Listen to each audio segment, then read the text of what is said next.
نیکیا سے کاراچش تک 2 راستے ہیں، ہم یہ دونوں راستے بند کر دیں گے تو نیکیا سے آنے والے سپاہی قلعہ تک نہیں پہنچ پائیں گے۔ دوسرے قبائل کے سربراہان اور سپاہیوں کی مدد سے ان راستوں پر پہرا لگایا جا سکتا ہے۔ ارطغرل نے تفصیل بتائی، ہمارا نیکیا کا جاسوس مارا گیا ہے اور اب کوئی چارہ نہیں۔ سلطان نے گہری سانس لی۔ کاراچائسر قلعہ گورنر یوسیلس اور ان کے سپاہیوں کی قبر بنے گا جس میں وہ زندہ دفن ہو جائیں گے۔ سلطان معظم، آلیار صاحب اور تمام شہداء کا انتقام لینے کے لیے ہم اپنے خون کے آخری قطرے تک لڑیں گے۔ ارطغرل نے عزم کیا۔ اس میں کوئی شک نہیں ارطغرل صاحب، لیکن اگر ہمارا محاصرہ طویل ہو گیا اور شہنشاہ نے سپاہیوں کا ایک بڑا دستہ بھیج دیا تو ہمیں بہت سارا جانی نقصان ہو سکتا ہے، حتیٰ کہ اس کا نتیجہ ترک قبائل کا قتل عام بھی ہو سکتا ہے۔ چلے کھانا کھاتے ہیں۔ سلطان معظم نے موضوع بدل دیا اور وہ تینوں دسترخوان کی طرف بڑھ گئے۔ قلعے کا محاصرہ طویل نہیں ہوگا۔ گورنر یوسیلس دفاع کے بجائے حملے کو ترجیح دے گا۔ ہم نے کینیا سے آنے والے بڑے دستے سے بھی یہی اخذ کیا ہے۔ اگر آپ کی فوج سامنے نہ آئے تو وہ ہمیں کمزور سمجھتے ہوئے ہم پر حملہ کرے گی، اور جیسے ہی وہ ہم پر حملہ کرے گا تو انشاءاللہ ہم اس کے چھپنے کے لیے کوئی جگہ نہیں چھوڑیں گے۔ ارطغرل نے اپنی حکمت عملی پیش کی، یعنی جب گورنر یوسیلس قلعے سے باہر آ جائے گا تو آپ اس سے لڑیں گے۔ امیر سعد الدین نے پوچھا۔ اسی دوران جب سلطان علاؤالدین ارطغرل کی طرف متوجہ تھا تو سعد الدین کوپر نے اپنی انگوٹھی میں بند زہر کو اس کے شربت میں منتقل کر دیا۔ اس نے یہ سب اتنی پھرتی اور مہارت سے کیا تھا کہ سلطان ہی نہیں ارطغرل کو بھی اس کا احساس نہ ہوا۔ ہم اس دن کے انتظار میں ہیں جب یوسیلس کی لاش اس کے شہنشاہ کو بھجوائیں۔ امیر سعد الدین ارطغرل نے جواب دیا۔ سعد الدین، آپ کا اس موضوع پر کیا خیال ہے؟ سلطان نے پوچھا۔ سلطان معظم، میں گورنر یوسیلس کو اس طرح جانتا ہوں۔ ارطغرل صاحب بالکل درست ہیں، وہ ترک کا خون بہانے کے در پہ ہیں۔ ترکوں کے دباؤ کی وجہ سے وہ خود کو قلعے تک محدود تو کر لے گا، لیکن وہ ایک پاگل کتے کی طرح۔ امیر سعد الدین کو کوپک بتا رہا تھا کہ اچانک سلطان علاؤالدین کی سانس رکنے لگی۔ اس نے چہرے پر بے چینی دکھائی دے رہی تھی۔ سلطان، کیا آپ ٹھیک ہیں؟ ارطغرل نے چونک کر پوچھا تو سلطان نے اسے رکنے کا اشارہ کیا اور خود اٹھ کر کھڑا ہو گیا۔ ابھی سلطان علاؤالدین نے چند قدم اٹھائے تھے کہ شدید تکلیف کی حالت میں زمین پر بیٹھ گیا۔ دیکھتے دیکھتے اس کی طبیعت زیادہ بگڑ گئی اور وہ بے ہوش ہو گیا۔ انہیں زہر دیا گیا ہے، ہمارے سلطان کو زہر دیا گیا ہے۔ سعد الدین تیزی سے ان کی طرف بڑھا۔ جلدی ان کے طبیب کو اطلاع دو، ارطغرل نے پہرے دار سے کہا تو وہ باہر بھاگ گیا۔ امیر سعد الدین، آپ کو یہ کیسے خیال آیا؟ ارطغرل نے سعد الدین کی طرف دیکھا۔ اس سوال کا جواب مجھے نہیں، تمہیں دینا ہوگا۔ اس جگہ پر کیا چل رہا ہے یہاں؟ امیر سعد الدین چلایا۔ امیر سعد الدین، اس مشکل وقت میں اپنے الفاظ پر غور کریں۔ محافظو، ارطغرل صاحب کی تلوار لے لو، گرفتار کر لو انہیں۔ سعد الدین نے حکم دیا تو محافظوں نے اس پر تلواریں سونت لی۔ امیر سعد الدین، آپ کیا سوچ کر یہ سب کر رہے ہیں؟ ارطغرل نے کہا۔ اسی وقت شاہی طبیب وہاں آ گیا۔ طبیب نے سلطان کا معائنہ کیا اور محافظوں کی مدد سے اسے کمرے میں لے گیا۔ ارطغرل صاحب کو گرفتار کر لو، ان کے جاتے ہی سعد الدین نے حکم دیا۔ امیر سعد الدین، آپ کیا کہہ رہے ہیں؟ ارطغرل صاحب اس شخص کو زہر کیوں دیں گے جس نے ان کی جان بچائی؟ عارف صاحب نے ارطغرل کا دفاع کیا۔ وہ اس بات سے واقف تھے کہ ابو منصور در حقیقت سلطان علاؤالدین ہے۔ امیر حضرت، مجھے اپنا طبی علم پیش کرنے کی اجازت دی جائے۔ اس کی ضرورت نہیں، ابو منصور کے اپنے طبیب ہیں، وہ انہی کا علاج کریں گے۔ اب تم بلا تاخیر سرائے سے نکل جاؤ۔ امیر سعد الدین کوپک نے ان کی خدمات حاصل کرنے سے انکار کر دیا۔ امیر سعد الدین کوپک، آپ اتنے بیوقوف کیسے ہو سکتے ہیں؟ آپ ایسی سازش کے مرتکب کیسے ہو سکتے ہیں؟ ارطغرل نے بے فر کر کہا۔ ارطغرل صاحب، اگر آپ اور آپ کے سپاہیوں نے ہوش کے ناخن نہ لیے تو یہاں بھائیوں کا خون بہے گا۔ ذوالجان اور عارف صاحب، سپاہیوں کو لے کر قبیلے جائیں اور جو کچھ یہاں ہوا ہے سب کو بتا دیں۔ ارطغرل نے حکم دیا۔ بھائی، ہم آپ کو یہاں اکیلا چھوڑ کر نہیں جا سکتے، نورگل نے کہا۔ نورگل، واپس جاؤ، میں جو کہہ رہا ہوں اس پر عمل کرو۔ ارطغرل نے اسے بھی بھیج دیا۔ محافظوں نے ارطغرل کی تلوار اپنے قبضے میں لے لی تھی۔ امیر سعد الدین، یہ تم اچھی طرح جانتے ہو کہ اس سب سے میرا یا میرے کسی سپاہی کا کوئی تعلق نہیں۔ ارطغرل نے اسے سمجھایا۔ دعا کرو کہ اس کی ذمہ داری تم پر نہ آئے، ورنہ میں اپنے مرنے کا طریقہ تم خود منتخب کرو گے۔ امیر سعد الدین نے نفرت سے کہا۔ ارطغرل کی بے بسی پر اسے قلبی سکون مل گیا۔ پھر اس نے ارطغرل کی گرفتاری کا حکم دے دیا۔ شاہی طبیب سلطان علاؤالدین کو بچانے کی ہر ممکن کوشش کر رہا تھا، لیکن سلطان کی حالت بد سے بدتر ہوتی چلی جا رہی تھی۔ وہ سلطان کو ایسا محلول پلا رہے تھے جسے ان کو کیا ہے۔ امیر سعد الدین کوپک بھی وہاں آ گیا تھا۔ وہ سلطان کی حالت کے بارے میں متجسس تھا۔ کیسی حالت ہے اب سلطان کی؟ میں اس زہر سے واقف نہیں ہوں امیر حضرت جو انہیں دیا گیا ہے۔ میں نے ایسا زہر کبھی نہیں دیکھا، ان کی حالت بہت گمبھیر ہے، ہم سلطان کو کھو رہے ہیں۔ طبیب نے سلطان کی حالت سے آگاہ کیا تو سلطان سعد الدین کوپیک مطمئن سا ہو گیا۔ اس دوران ابن عربی بھی حانلی بازار پہنچ گئے۔ وہ جانتے تھے کہ ابو منصور دراصل سلطان علاء الدین ہیں۔ عارف صاحب نے انہیں ساری صورتحال سے آگاہ کیا تو انہوں نے کہا مجھے فوراً ابو منصور آپ کے پاس لے چلو۔ چنانچہ سلطان کا خاص آدمی عزیز انہیں اندر لے آیا۔ راہداری میں امیر سعد الدین کوپیک بھی موجود تھا۔ جب اس نے ابن عربی کو دیکھا تو غصے میں آ گیا۔ میں نے تمہیں روکا تھا کہ کوئی اندر نہیں آئے گا عزیز۔ امیر سعد الدین محترم بن ابن عربی ہمارے سلطان کی صحت یابی کے لیے آئے ہیں۔ ہمارے سلطان کے اپنے طبیب موجود ہیں لیکن وہ ان کا علاج کرنے سے قاصر ہیں۔ عزیز نے حقیقت بیان کی۔ ابن عربی ارطغرل کے خاص آدمی ہیں، میں ان پر کیسے اعتماد کر سکتا ہوں؟ انہیں باہر کا راستہ دکھاؤ۔ سعد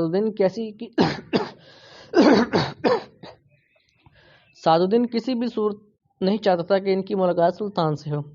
امیر حضرت، اگر محل کی معزز شخصیات کو یہ سب پتہ چلا کہ آپ نے محترم ابن عربی کو مشکل صورتحال میں واپس بھیج دیا تو وہ آپ کو سب کو قبروں میں زندہ دفن کر دیں گے اور شروعات آپ سے ہوگی۔ تم مجھے دھمکا رہے ہو عزیز؟ سعد الدین پھٹکارا۔ میں اپنی جان سلطان کے لیے وقف کی ہے، میرا فرد مجھ سے جو بھی مطالبہ کرے گا میں ادا کروں گا۔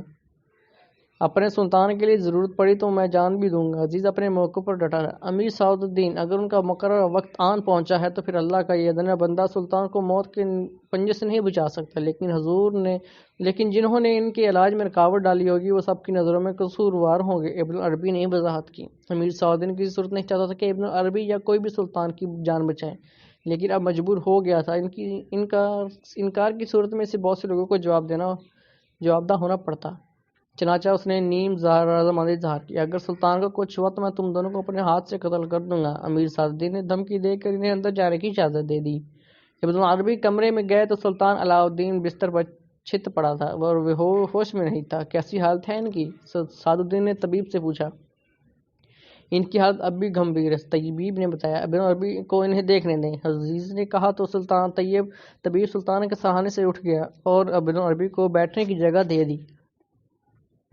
آپ نے ابھی تک کیا کیا ہے؟ انہوں نے سلطان کی حال دیکھ کر پوچھا۔ میں نے ان کا معدہ خالی کرنے کی کوشش کی تھی مگر کوئی افاقہ نہیں ہوا، مجھے ان علامات سے واقفیت نہیں ہے شیخ۔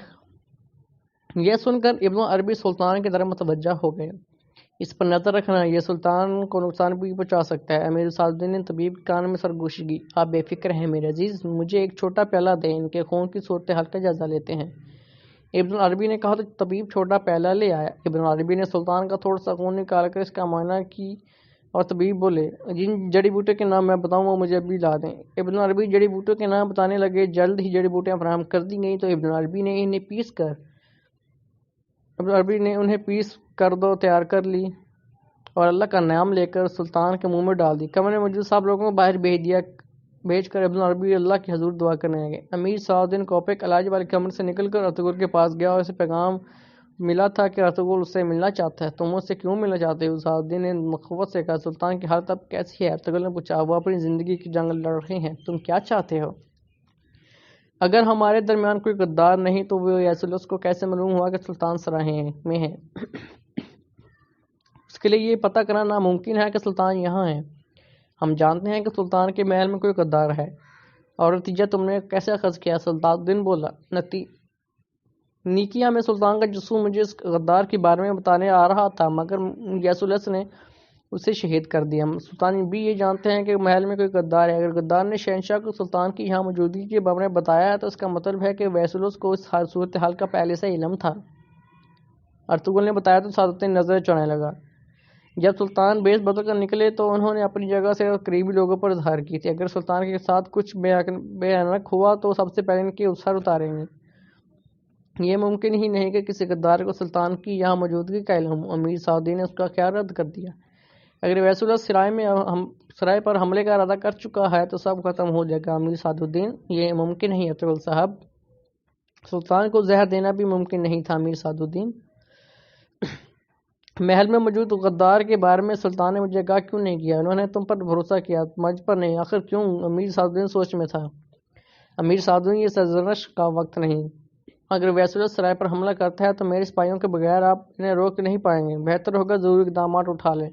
میں آخری بار آپ کو خبردار کرتا ہوں۔ ارطغرل کی تنبیہ کے بعد امیر سعد الدین کے پاس کہنے کو کچھ نہ بچا، چاچا وہ خاموشی سے باہر چلا گیا۔ اب وہ سرائے کے مرکزی کمرے میں اپنے سپاہیوں کا ضروری احکام جاری کر رہا تھا۔ ہانلی بازار کے گرد حفاظتی نظامات بڑھا دو، گورنر ویسوس کسی بھی وقت یہاں حملہ کر سکتا ہے۔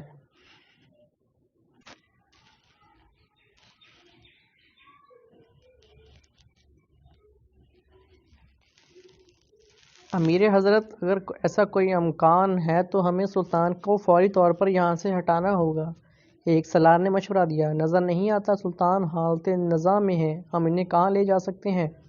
اگر راستے میں حملہ ہو گیا تو کیا ہوگا؟ جو میں کہتا ہوں وہ کرو، سلطان یہی رہیں گے، امیر سعد الدین نے اسے ڈانٹا۔ اسی دوران عزیز بھی وہاں آ گیا۔ امیر سعد الدین، ترک سردار آئے ہیں، لعنت ہو ان پر، بس ان کی کمی رہ گئی تھی، ان سب کو واپس بھیج دو۔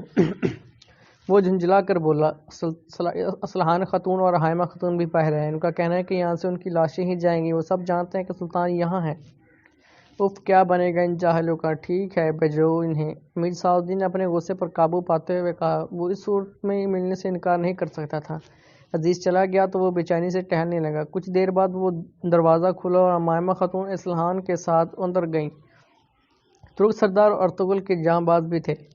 جب بھی آپ ہمارے علاقے میں آتے ہیں کوئی آفت آ جاتی ہے، اس بار بھی آپ نے ہمیں مایوس نہیں کیا۔ ہم سب جانتے ہیں کہ ابو منصور در حقیقت ہمارے سلطان ہیں، ہم یہ بھی جانتے ہیں کہ ارطغرل صاحب بے گناہ ہیں۔ حائمہ خاتون نے اعتماد سے کہا۔ یہاں موجود تمام سرداران کا یہی دعویٰ ہے کہ امیر سعد الدین۔ اسلحان نے ان کی بات کو آگے بڑھایا۔ ہاں، ارطغرل صاحب بے گناہ ہیں، ارطغرل صاحب کو فوری رہا کریں، ان کے ساتھ کی گئی غلطی کی تصحیح کی جائے۔ سردار اس کی حمایت میں بولے۔ تمہاری ہمت کیسے ہوئی احتجاج کرنے کی؟ تم نے خود کو کیا سمجھا ہے؟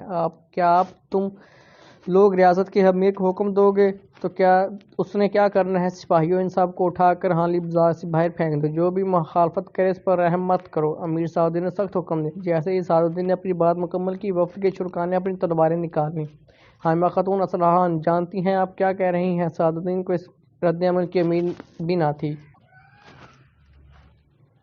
ہم سب اچھی طرح جانتے ہیں، لیکن آپ کو نہیں پتہ امیر سعد الدین، آپ کو اپنی حد میں واپس لینے کے لیے ہم کسی طور نہیں رکیں گے۔ حائمہ خاتون نے کہا۔ اگر ہمارا خاتون بہانہ ہے تو ہم ارطغرل صاحب کے لیے خود کو قربان کر دیں گے۔ ارطغرل صاحب کو رہا کرو۔ سردار بھی اپنی بات پر قائم تھے۔ اس احتجاج پر امیر سعد الدین اپنے سپاہیوں کو حملے کا اشارہ کرنے ہی والا تھا کہ ایک جانی پہچانی آواز نے اسے چونکا دیا۔ امیر سعد الدین! سب نے پلٹ کر دیکھا تو سلطان علاء الدین کو اپنے درمیان دیکھ کر حیران رہ گئے۔ سلطان!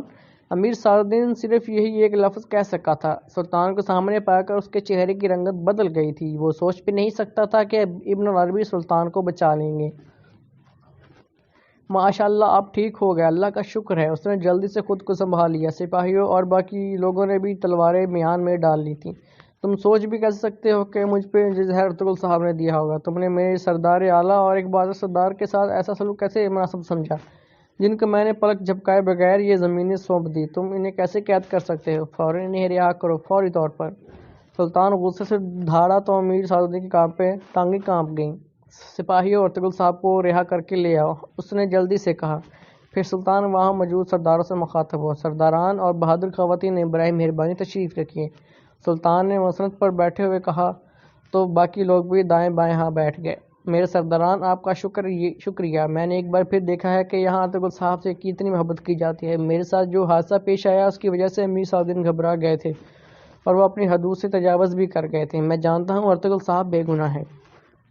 ارطغرل بھی وہاں آ گیا اور سینے پر ہاتھ رکھ کر تعظیم پیش کی۔ آئیے ارطغرل صاحب، تشریف رکھیے۔ ارطغرل آگے بڑھا اور سلطان کے دائیں جانب بیٹھ گیا۔ ابن العربی بھی وہیں تھے۔ اللہ کا شکر ہے آپ صحت یاب ہوئے۔ اللہ کا شکر ہے، اگر ہم میری سانسیں چل رہی ہیں تو میں اپنے سرداران کے درمیان بیٹھ پایا ہوں تو یہ سب ابن العربی اور ارطغرل صاحب کی وجہ سے ہے۔ میں ان دونوں کا شکر گزار ہوں۔ میں چاہتا ہوں کہ امیر سعد الدین نے آپ کے ساتھ جو رویہ اختیار کیا انہیں معاف کر دیں۔ سلطان نے ارطغرل اور ابن العربی کا شکریہ ادا کیا۔ اچھا، تو یہ صفاقی کس نے کی ہے؟ سلطان معظم سعد الدین غصے سے تلملایا۔ میں نہیں جانتا زہر کہاں سے آیا، شاید میرے سرائے آنے سے پہلے ہی وہ کسی چیز میں ملا دیا گیا ہو۔ سلطان نے خیال ظاہر کیا۔ آپ کبھی جان نہیں پائیں گے۔ گے زہر کب سلطان معظم کے جسم میں گیا، لیکن ان سے پیار کرنے والے والوں کی نیک دعاؤں اور ان کے جسم کی قوت سے سلطان کی صحت بحال ہوئی۔ ابن عربی نے بتایا، اللہ کا شکر ہے ہم اس سے بچ گئے سلطان، لیکن میں آگاہ کرنا چاہتا ہوں کہ آپ کو ابھی بھی ایک خطرے کا سامنا ہے۔ ارطغرل صاحب آپ کیا کہنا چاہتے ہیں؟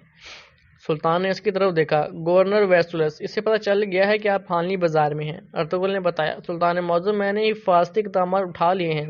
صادقین نے جلدی سے جواب دیا، حملہ ہوا تو سرائے میں موجود سپاہیوں کی تعداد حملہ پسپا کرنے کے لیے ناکافی ہوگی۔ ارطغرل نے سلطان کو حقیقی صورتحال سے آگاہ کیا۔ اسی پل سلطان کا محافظ اندر آیا اور اجازت ملتے ہی خبر دی، سلطان معظم ہمارا جاسوس قلعہ کراچائسر میں مامور ہے، اس نے ایک پیغام بھیجا ہے۔ گورنر ویسپس اپنے سپاہیوں کے ساتھ قلعے سے نکل گیا ہے، اس نے حانلی بازار کے قریب ایک پہاڑی پر پڑاؤ ڈال رکھا ہے۔ ارطغرل صاحب آپ کی بات پھر ایک بار سچ نکلی، اگر انہوں نے حملہ کیا تو ہم پر بھی ڈٹ کر مقابلہ کریں گے۔ سلطان نے اعتماد سے کہا، حضور سپاہی بابر سرائے کے قریب چند سپاہیوں کے ساتھ آپ کے احکامات کا منتظر ہے۔ نورگل نے ارطغرل کے کانوں میں سرگوشی کی تو وہ سلطان سے مخاطب ہوا، سلطان معظم آپ کی اجازت سے میں کچھ اور بھی کہنا چاہتا ہوں۔ ہماری حالیہ جنگ کے دوران ویسولس نے ابو منصور اور اس کے آدمی کو بہت قریب سے دیکھا ہے، اگر اس نے اب انہیں حانلی بازار سے نکلتے دیکھا تو انہیں ان کا تعاقب کرے گا۔ اگر آپ مناسب سمجھے تو اپنے محافظوں کی سرائے کی محافظت میں مامور رہنے دیں، اس طرح آپ سرائے میں محفوظ رہیں گے، جبکہ میرے سپاہی اور میں سرائے سے آپ کا لباس پہن کر نکلیں گے۔ ویسولس یہ سوچ کر آپ جا رہے ہیں تو فوراً تعاقب شروع کر دے گا، اس سے باقی سپاہیوں کو بھی وقت ملے گا کہ سرائے میں آپ کی حفاظت کو یقینی بنائیں۔ ارطغرل نے تجویز پیش کی، گورنر ویسولس آپ کے پیچھے آ گیا تو کسی کو زندہ نہیں چھوڑے گا۔ ارطغرل صاحب، سلطان نے تشویش کا اظہار کیا، اپنی ریاست اور سلطان کے لیے ہم اپنی جان قربان کر دیں گے۔ میں سرائے کے قریب اپنے سپاہیوں کو پیغام بھیجتا ہوں کہ وہ کوزگن وادی میں میرا انتظار کریں۔ سرائے سے نکل کر میں گورنر ویسولس کو کوزگن وادی میں لے جاؤں گا۔ وہ دن آ گیا جس کا مجھے انتظار تھا، آج میں ویسولس کو جہنم رسید کروں گا۔ ارطغرل نے اپنی حکمت عملی بتائی تو سلطان نے بھی اجازت دے دی۔ ادھر امیر صلاح الدین کوپیک کی پریشانی میں اضافہ ہو گیا تھا، سب کچھ اس کی سوچ سے الٹ ہو رہا تھا۔ سلطان نے اجازت لے کر ارطغرل سرائے سے باہر آ گیا اور جہاں نورگل اس کا منتظر تھا۔ بھائی بابر اپنے سپاہیوں کے ساتھ روانہ ہو گیا ہے، وہ کوزگن وادی میں گھات لگا کر ہمارا انتظار کریں گے۔ شاباش نورگل۔ ارطغرل کے سپاہیوں نے ابو منصور کے محافظوں کا لباس پہن لیا تھا، روانگی کی گھڑی آ گئی تھی۔ ابن عربی نے ارطغرل اور اس کے ساتھیوں کی کامیابی کے لیے خصوصی دعا کی، آئمہ خاتون نے بھی انہیں دعائیں دے کر رخصت کیا۔ اس موقع پر سلطان علاء الدین بھی صلاح الدین کوپیک کے ساتھ سرائے سے باہر آ گیا اور وہ اس بہادر سردار کو خود الوداع کہنا چاہتا تھا۔ اللہ آپ کا حامی و ناصر ہو ارطغرل صاحب، میں فتح کے ساتھ آپ کی واپسی کی دعا کروں گا۔ سلطان نے ارطغرل کے کندھے پر ہاتھ رکھا، اللہ آپ کو فتح دے۔ امیر صلاح الدین کوپیک نے بھی دل میں پتھر رکھ کر کہا، سلطان سے اجازت ملی تو ارطغرل اعتماد کے ساتھ حانلی بازار سے روانہ ہو گیا۔ اس کے سپاہی بھی ابو منصور کے محافظوں کے بیس میں ساتھ تھے۔ وہ معرکہ جس کا انہیں انتظار تھا جلد شروع ہونے والا تھا۔ انہیں منزل پر پہنچنے میں دیر نہ لگی۔ اس نے گھوڑے سے اترتے ہی اس جگہ کا جائزہ لیا اور نورگل سے مخاطب ہوا، سپاہیوں کو ان کے مقامات دکھا دو نورگل، جو حکم میرے آقا۔ نورگل سپاہیوں کی طرف بڑھا، بابر پہلے سے وہاں گھات لگائے بیٹھا تھا۔ آپ وہ گھوڑوں سے اترے آئے اور درختوں میں گرے ایک چھوٹے سے میدان میں بیٹھ کر انتظار کرنے لگے۔ حضور، ان کے یہاں پہنچنے سے پہلے گورنر ویسولس نے تیر انداز ہم سب کو ختم کر سکتے ہیں۔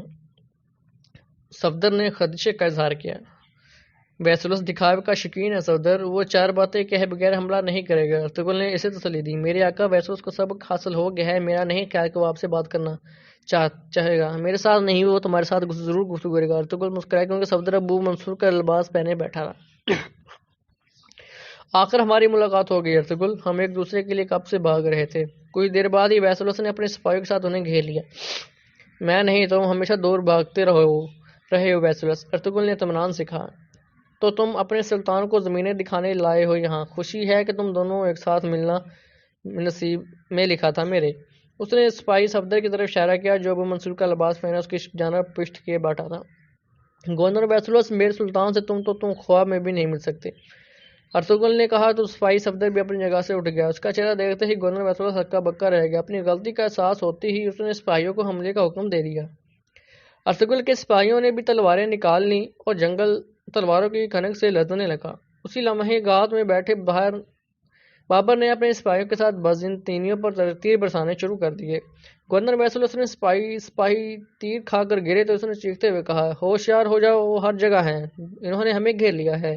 ویسولس اپنے نقصان پر ہڑبڑا گیا تھا، لیکن اس کے باوجود وہ ڈٹ کر مقابلہ کر رہا تھا۔ ارطغرل، آج تم مرو گے یا میں؟ اس نے قائد سپاہی کا گلا کاٹتے ہوئے کہا تو ارطغرل بھی تیسیس کی طرف بڑھا۔ اب وہ دونوں آمنے سامنے تھے۔ ویسولس مزید انتظار نہیں کر سکتا تھا، اس نے فوراً ارطغرل پر حملہ کر دیا۔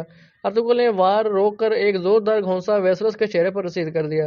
ویسولس لڑکھڑا کر پیچھے ہٹ گیا، مگر جلد ہی سنبھل کر ایک بار پھر حملے کے لیے آگے بڑھا۔ اس بار ارطغرل کی ایک ہی ضرب سے تلوار اس کے ہاتھ سے نکل کر دور جا گری۔ ویسولس نے لپک کر تلوار اٹھانا چاہی تو ارطغرل نے اس پر اپنا پاؤں رکھ دیا۔ تمہارا آخری وقت آ گیا ہے ویسولس، تم شاید مجھے مار دو لیکن ہماری سلطنت ہمیشہ سے قائم رہے گی۔ ارطغرل ویسوس کا سر کاٹنے والا تھا کہ جھاڑیوں سے آنے والا تیر اس کے کندھے پر پیوست ہو گیا۔ تیر کھاتے ہی ارطغرل لڑکھڑا کر پیچھے گر گیا۔ ارطغرل کے سپاہی ان تیروں کا ہدف تھے۔ مدد پہنچتے ہی گورنر ویسوس کی جان میں جان آ گئی۔ اس نے اپنی تلوار اٹھائی اور سپاہیوں کی طرف متوجہ ہو گیا۔